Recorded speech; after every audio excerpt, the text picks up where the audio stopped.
The sexualization of teenagers on TikTok. TikTok today is vastly different from how it started in August of 2018. TikTok is a social media platform formerly known as Musical.ly. Musical.ly was meant to be used to create funny videos, memes, and dances to trending music. As the first year passed, people became more familiar with the rules and regulations of the platform and were quick to find ways around it. It started with dances in the late months of 2019, going on into 2020 when we entered the time of COVID and isolation. Sexual movements that showed off the body became more common and less stigmatized. The best definition for what I will be talking about will be Cambridge's dictionary description of sexualization: the act of seeing or thinking of someone in a sexual way. The reason for describing sexualization is because we need to understand that when I say that sexualization is now okay, I do not mean that nudity and sex are seen as okay, but that dressing provocatively, dancing in a not suitable way for someone under 18, and/or taking non-sexual videos and making them sexual through vocabulary. As a quick insight to make more sense of what I will be talking about in this podcast, I will only go as far as acknowledging those born between 2012 and 2017 when talking about Generation Alpha. What age groups are most affected by the sexualization on TikTok, and what will become of them?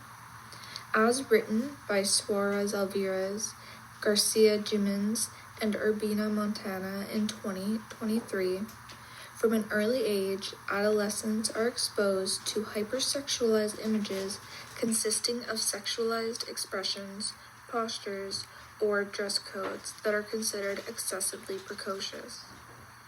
A lot of teenagers from Gen Z, mostly those born in 2008 to 2011, and those born in the years of Generation Alpha, are the ones being affected by this current trend of sexualization.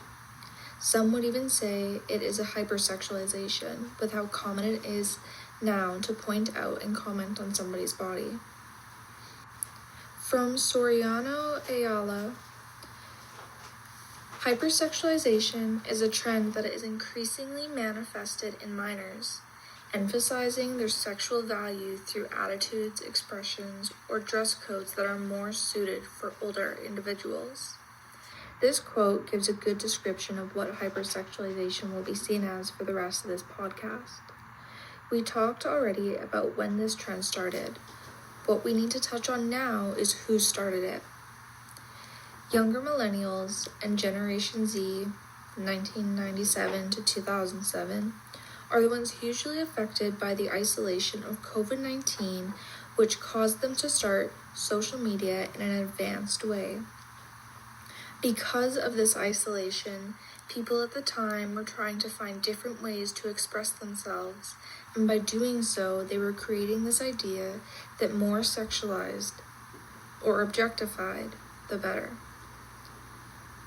Soriano Ayala also says, minors considered that listening to, singing with, and dancing to music with sexual connotations can increase the aggressive attitudes and behaviors of internet users, establishing a relationship with the culture of rape and violence. They point out that these types of videos have produced actions of gender violence, both verbal and psychological as well as physical.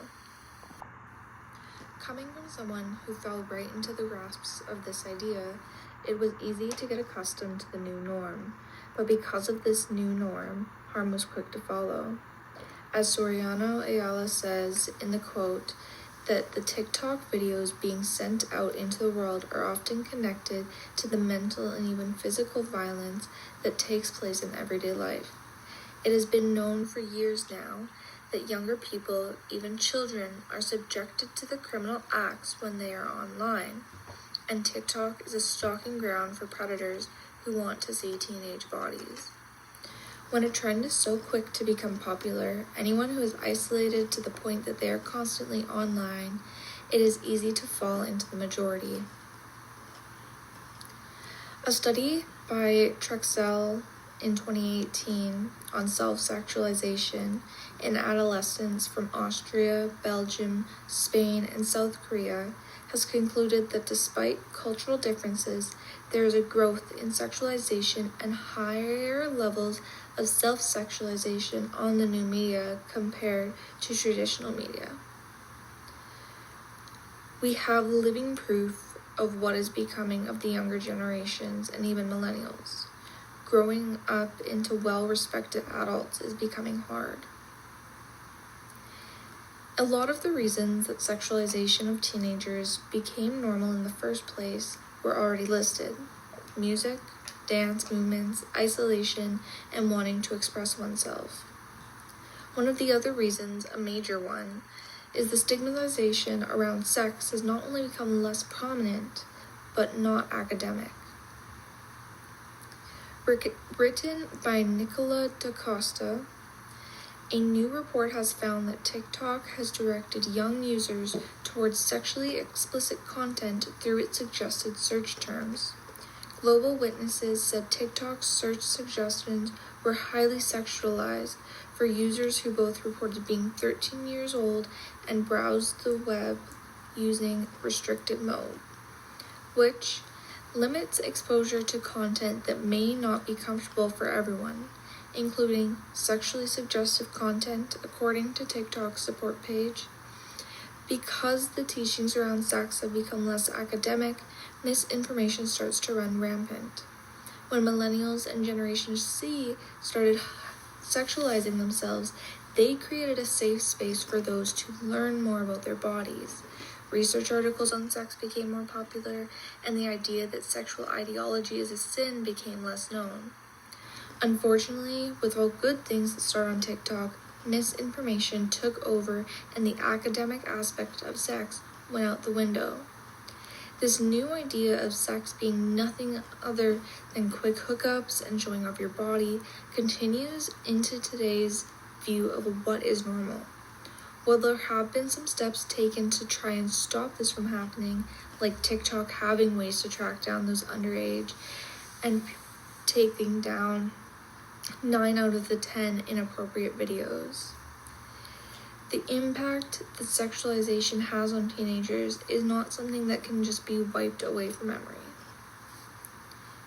There are many steps that must be taken to help get rid of this idea that it is okay to show yourself sexually to the world, especially when you're underage. First, TikTok needs to set up a system that detects inappropriate videos in less than 15 minutes. TikTok needs to stop promoting sexual clothing. This will lead to more modest, age-appropriate attire to become popular, leading to teens under 18 to dress their age.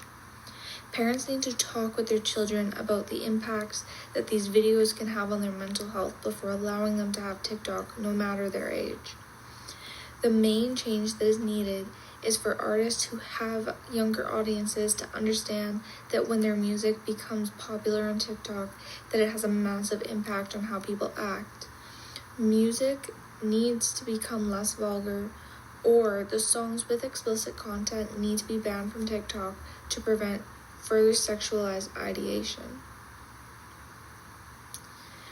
To conclude, I will conduct a short interview with my sister. She was born in 2009 and is 16 years old. She posts quite a bit on TikTok and has done so for years now. I will ask her when she started to notice the changes on TikTok videos are produced or seen, how it has affected her, and what she thinks would help change this idea behind sexualization being okay. When did you start noticing that you gained more likes if you posted yourself in a certain way? I noticed that social media and the amount of likes I got increased when I started posting or did post in like a more feminine way or something that seemed more likable, whether it was how I looked or the kind of images that others would be drawn to. How has TikTok's dances and music impacted how you view yourself? Do you feel pressured to present yourself in a way that could lead you to being sexualized? Seeing lots of how other women post themselves, the blow up for creating that image of likability where they seem more seductive, has definitely caused me to fall into a trap of presenting myself, or at least wanting to present myself in a way like that. It seemed that if I did, these other women or other people would like me more, or I would feel wanted in a type of way. What do you think could help change the stigmatization of teenagers? Do you think change can happen soon, or is it too late to introduce proper change that will have an impact? I think there is a big change needed, but not just to do with only its impact into our society, that women are more sexual, and we've fallen into a normalized culture of sexualization of ourselves and others. I think a change that can be made is through people speaking out online about the societal issues that affect women and how normalized it is, along with girls and women knowing that they are not meant to be seen in that way and not always presenting themselves that way to create a new norm. Thank you for listening to my podcast.